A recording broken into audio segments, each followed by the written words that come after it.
श्री स्वामी समर्थ. जय जय स्वामी समर्थ. प्रेमळ स्वामी भक्तांनो, लवकरच आपल्या सर्वांच्या श्रद्धेचा आणि विश्वासाचा दिवस येत आहे.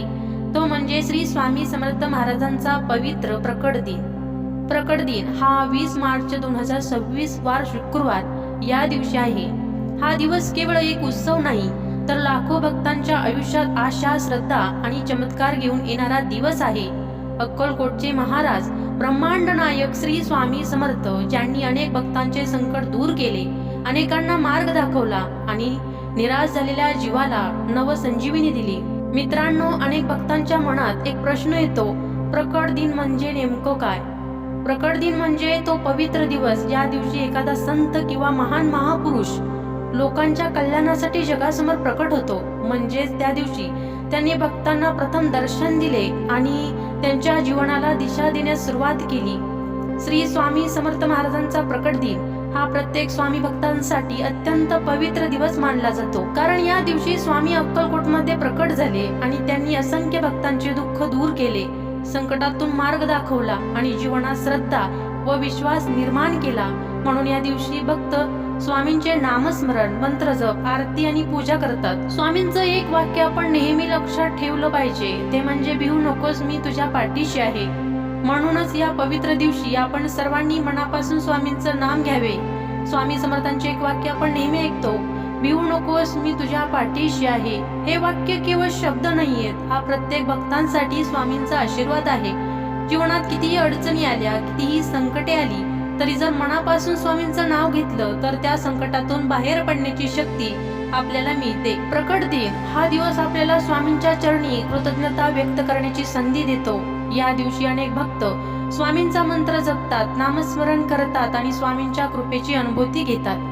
आज मी तुम्हाला स्वामी समर्थांचा एक अतिशय शक्तिशाली मंत्र सांगणार आहे. हा मंत्र मनापासून ऐका आणि शक्य असेल तर डोळे बंद करून स्वामींचे स्मरण करा. तर मंत्र असा आहे, ओम भक्तवत्सल श्री स्वामी समर्थाय नमः. हा मंत्र साधा आहे, पण त्याची शक्ती खूप मोठी आहे. जेव्हा मन अस्वस्थ असेल, जेव्हा मार्ग दिसत नसेल, तेव्हा हा मंत्र जपा. हळूहळू मन शांत होईल आणि स्वामींची कृपा तुमच्यावर नक्की जाणवेल. प्रकट दिनाच्या या पवित्र निमित्ताने आपण सर्वांनी एक संकल्प करूया, रोज काही क्षण स्वामींचे नामस्मरण करायचे. कारण जेव्हा भक्त स्वामींचे नाव घेतो, तेव्हा स्वामी त्याला कधीही एकटे सोडत नाही. आता या व्हिडिओमध्ये आपण सर्वजण मिळून काही वेळ ओम भक्तवत्सल श्री स्वामी समर्थ या नामाचा जप करूया. आणि जर तुमची स्वामींवर श्रद्धा असेल तर कमेंट मध्ये नक्की लिहा, श्री स्वामी समर्थ. स्वामींची कृपा तुमच्यावर आणि तुमच्या कुटुंबावर सदैव राहो. श्री स्वामी समर्थ महाराजांचा प्रकट दिन हा प्रत्येक भक्तांसाठी श्रद्धा, विश्वास आणि कृपेचा दिवस आहे. स्वामींनी आपल्याला एकच शिकवण दिली, विश्वास ठेवा, नामस्मरण करा आणि कोणत्याही संकटांना घाबरू नका. जीवनात कितीही अडचणी आल्या तरी स्वामींचं एक वाक्य लक्षातच ठेवायचं, भिवू नकोस, मी तुझ्या पाठीशी आहे.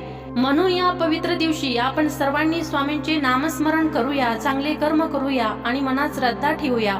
स्वामींची कृपा नक्कीच आपल्या जीवनात सुख, शांती आणि समाधान घेऊन येईल. चला तर मग आपण मंत्राला सुरुवात करूया. तत्पूर्वी तुम्ही चॅनलवरती नवीन असाल तर चॅनलला लाईक आणि सबस्क्राईब केल्याशिवाय पुढे जाऊ नका. ओम भक्तवत्सल श्री स्वामी समर्थाय नमः. ओम भक्तवत्सल श्री स्वामी समर्थाय नमः. ओम भक्तवत्सल श्री स्वामी समर्थाय नमः. ओम भक्तवत्सल श्री स्वामी समर्थाय नमः. ओम भक्तवत्सल श्री स्वामी समर्थाय नमः. ओम भक्तवत्सल श्री स्वामी समर्थाय नमः. ओम भक्तवत्सल श्री स्वामी समर्थाय नमः. ओम भक्तवत्सल श्री स्वामी समर्थाय नमः. ओम भक्तवत्सल श्री स्वामी समर्थाय नमः. ओम भक्तवत्सल श्री स्वामी समर्थाय नमः. ओम भक्तवत्सल श्री स्वामी समर्थाय नमः. ओम भक्तवत्सल श्री स्वामी समर्थाय नमः. ओम भक्तवत्सल श्री स्वामी समर्थाय नमः. ओम भक्तवत्सल श्री स्वामी समर्थाय नमः.